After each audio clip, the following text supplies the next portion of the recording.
Father. Tell me a story.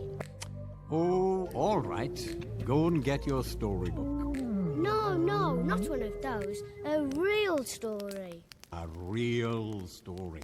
Yes. Tell me about when you were a boy. Well then, I shall have to take you back with me a long way in time. Watch it.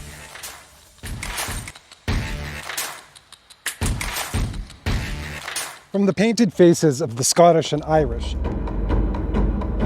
to the cornrows of the Vikings, cultural appropriation has been widely purported as the antithesis to wokeism. But then where does personal identification fall? Be it spirit, age, gender, political stance, etc., is it not unacceptable to condemn people for how they identify? Urbies, bronies, and puppy play, oh my. Clouts of vampire hierarchy stretching from the bowels of New York to the liberal heights of Los Angeles, to wolf packs stretching just as far and even coalescing amongst us in British Columbia. I mean, since I was a kid, the representation of bats caught my attention back in the cartoon Dingbat and the Creeps. Dingbat, blah, blah, the vampire dog. And I often joke that of the Vespertilio being my spirit animal. Now, does this condemn me to scrutiny, not being a member of a nest, or a vampire for that matter? Bill Compton, Alcida Side, and Terrace Tenacity. Lafayette was always my favorite. Bring it on, Hook. I was all Parish in high school. In any case, kicking around on our bear hide taxidermy series, we've decided to take a break and address a query a subscriber had in a video a while back when they noticed the giant bear hide in our cabin. Oddly enough, my mother's maiden name was Wolf.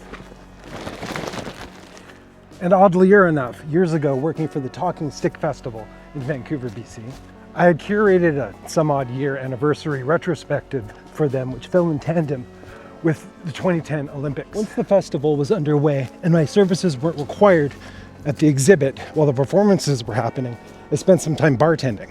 Thanks to Incomeep wines and all the good times, I spent some time mingling with the guests, and at one point, one of the chiefs called me out for being Cree.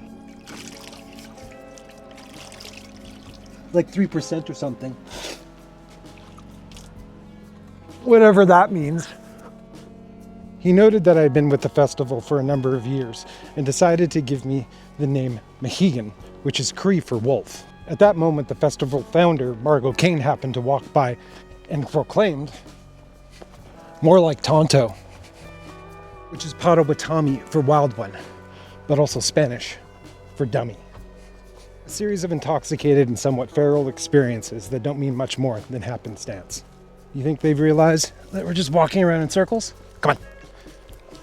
But growing up Spanish and Irish, with the sight of a German, us white folk were called friends of the Indians around the office. But no matter how inebriated or unofficial, it was nice to be called by either name because nobody wants to feel like Kevin Costner. So about this wolf hide. Aside from all of which I don't know, what I can tell you is that my grandfather and his two brothers came over from Kerry, Ireland through Ellis Island around the time of the Civil War. Not wishing to fight for a country they knew nothing of and had no patriotism for, they ducked the 3 square meals a day, black powder and bayonets, and struck out across North America, an aspiring doctor, a ranch hand, and the grandfather. His affinity for cards, whiskey, and reputation for being a gun hand kept them on the move.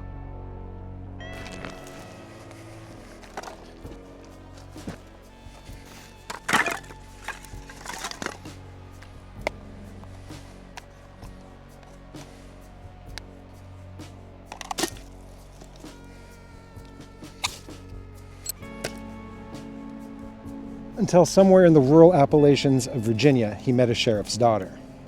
So the sheriff attempted to use his influence in order to try and separate them, but when word got out that they were planning to elope, a gunfight broke out.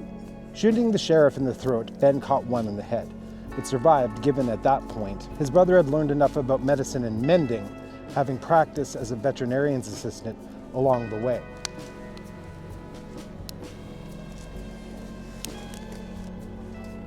Wanted posters ensued and chased them all the way to Torch River, Saskatchewan, where, in hiding, a village grew. Ben, having hung up his pistols and stashed his cards for the agriculture of choice land oats, with a side of animal husbandry.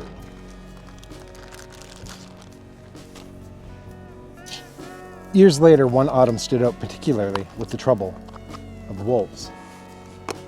Stories quickly spread amongst the village to the likes of the 2001 movie Brotherhood of the Wolf.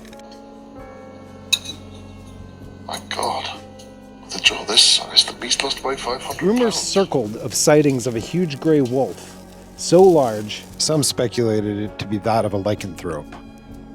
Ben, having grown from experience to becoming a rather stoic, gruff anti-zealot, felt he had a point to make. Having long laid his guns to rest, according to legend, he doused his clothes with a bee smoker, tied down his saddle ring, and spent 3 nights laying in wait with his old 1866 Yellow Boy lever action. On the 3rd night, a shot rang out. Ben had wounded the animal and took chase into the woods after it. 2 days passed and a search party went out.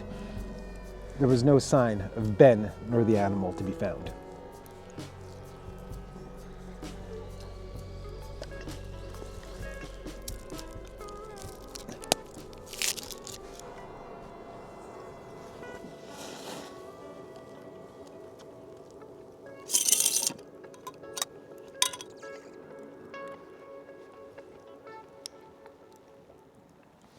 Later that night, he returned with the huge beast over his shoulders, gilded by the hunter's moon, which fell in November that year. As it turned out, that beast was a 178-pound northwestern gray wolf, none to the likes that had ever been seen in the area.